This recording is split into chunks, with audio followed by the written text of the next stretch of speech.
কচুৱাৰ ১ নং গৰুবান্ধাত বন্যহস্তীৰ উপদ্ৰৱ। নগাঁও জিলাৰ কামপুৰ বনাঞ্চলিক বিষয়া কাৰ্যালয়ৰ অন্তৰ্গত ১ নং গৰুবান্ধাত বনৰীয়া হাতীৰ উপদ্ৰৱ। বন্যহস্তীয়ে লণ্ডভণ্ড কৰিলে এগৰাকী লোকৰ বাসগৃহ। গাঁওখনৰ ৰবিদাস নামৰ লোকজনৰ বাসগৃহত দিন দুপৰতে এটি প্ৰকাণ্ড বনৰীয়া হাতী প্ৰৱেশ কৰি ঘৰ দুৱাৰ, দমকল, নাৰিকল গছ ভাঙি তহিলং কৰে। আপোনাৰ আবেলি 3:30 4টা বজাত আহি তেখেতে আমাৰ ঘৰত সোমাই দুখন ঘৰ ভাঙিছে।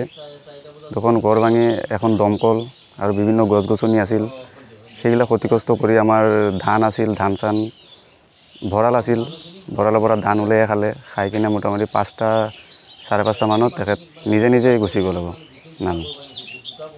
বৰ্তমান আমাৰ গাঁৱত প্ৰথম আমাৰ ঘৰতে উঠিছে, কিন্তু কেইদিনমান আগত আৰু বেলেগ এখন গাঁৱত উঠিছিল, আমি শুনা পাইছোঁ। মইতো যিহেতু দেখা নাই সেইটো নকওঁ, কিন্তু আমাৰ গাঁৱত আমাৰ ঘৰতে ফাৰ্ষ্ট। ঘৰ দুখন, দমকল এখন, দুখন নাৰিকল গছ, এখন বেৰা গছ, তাৰপিছত থাকা ঘৰ এটা, তাৰপিছত দিনৰ ভাগতে এজনে আছিল। আজি তিনিদিনমান হৈ গ'ল ইয়াত হাতী পেলাই মানে ইয়াত উৎপাত কৰি আছে। এই আহি যায় গৈ যায়, মানে আমাৰ ওচৰত যাব ভয় লাগে। কালি বেলা 3টা 3:30 সময় আমাৰ ঘৰত আহি সোমাই গ'ল।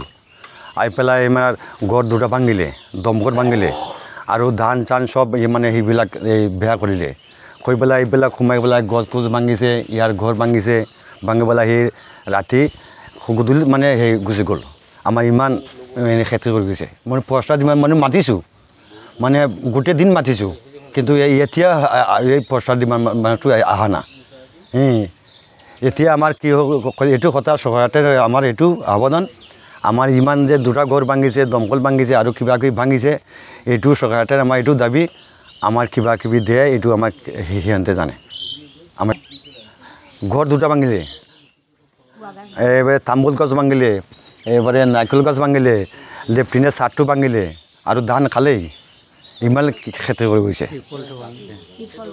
টিপকলটো ভাঙিলে, দমকল সেইটোও ভাঙিলে। এটা আছিলে ৰবিদাস গৰুবান্ধা। ডিজি বৰা ৰিপৰ্ট, নিউজ নাও 24/7।